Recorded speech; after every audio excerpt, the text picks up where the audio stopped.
Cinemalaya, tara! Opisyal nang nagsimula ngayong araw ang 22nd Cinemalaya Film Festival. At live mula po sa Shangri-La Mall, nasa frontline ng balitang yan si News 5 Entertainment correspondent Von Belenario. Von, sino-sino bang mga celebrity ang nandyan na?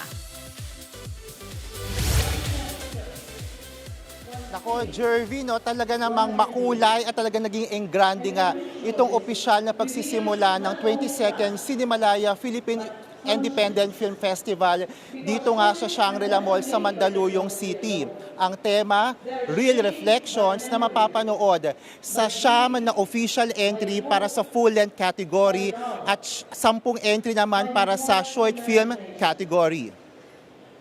No machine has stood beside the hospital bed of someone you love. Isa-isa ngang nagdatingan ng cast at produksyon ng mga pelikulang kalahok para sa Cinemalaya 22. Nariyan ang 2 valid IDs na pinagbibidahan ni Pokwang, mag-iina ni Janine Gutierrez, Cherry Pie Picache, Agot Isidro at Jackie Lu Blanco. Tirik ni Rocco Nacino, kakasayawan ni Beaver Magtalas, Nikki Valdez at Star Works artist Quinay.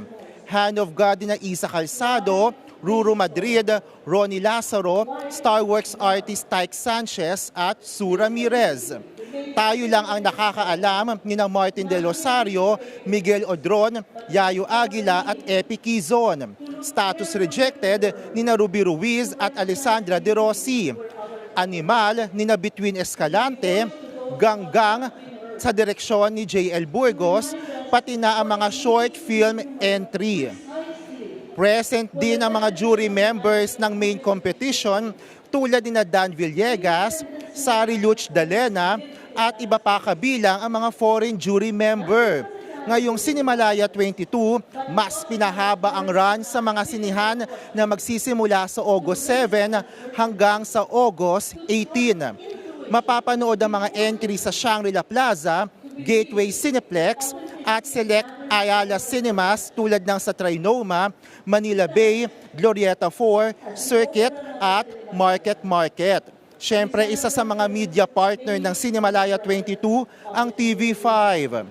Para sa presyo ng ticket at cinema screenings, bisitahin lang ang official social media page ng Cinemalaya at tumutok dito sa TV5 at News 5 para sa mga balita tungkol sa isa sa mga prestihiyosong independent film festival sa bansa. Jervy, makikita nyo nga dito sa likuran ko, ongoing yung opening ceremony dito nga sa Shangri-La Plaza. Kasalukuyan nagsasalita ang president ng Cinemalaya Foundation na si Direk Loris Guillen. At kung nandito, I'm sure nandito ka kanina, damang-dama na yung energy at good vibes talaga dito ng mga local movie fans, ng mga local cinephiles na talagang inaabangan itong Cinemalaya. Matapos nga yung matagal-tagal na walang mga local cinema o walang mga local movie na napanood dito sa atin, talaga namang kaabang-abang ang Cinemalaya 22. At para sa opening film mamaya, mapapanood ang Enjoy Your Stay na pinagbibidahan nila Mercedes Cabral, nila Irma Adlawan, Donna Cariaga at marami pang iba. Yan ang latest mula rito sa Mandaluyong City. Jervy. Mga kapatid, suportahan po natin ang Cinemalaya 22 at mabuhay ang Philippine Independent Cinema. Maraming salamat, Von Belenario.